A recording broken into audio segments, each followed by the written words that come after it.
Aloft has really become sort of a destination location for professional circus performers. And when people come here from Cirque du Soleil, if they're in town for a few weeks, then they come and they train at our studio. A lot of people move to Chicago specifically to train at Aloft. There's also another more intensive program involved here. Right. We have a full-time training program where students come 40 hours a week.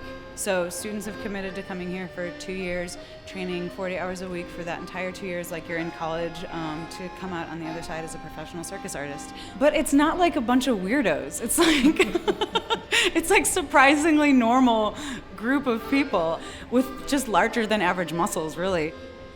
We were leasing a building, and about a year ago they said, hey, we just want to give you a heads up that we're not going to be renewing your lease. And I was just like, oh no!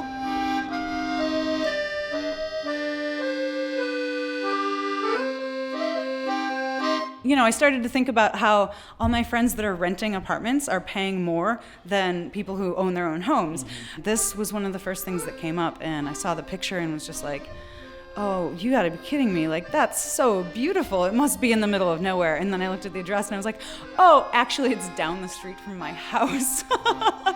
So, and then I was like, oh, I'm sure it's like $1 billion. And I looked at the price and it was $1 million, and it came out to be less than we were paying in rent.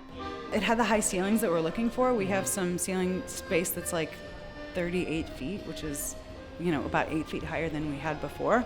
And it's got all the open floor plan that we need. It's a little bit, it's not smaller, but each individual room is smaller than where we were before. But I actually really like it. It feels more like we're training together and we're all like working towards a common goal rather than off doing our own things.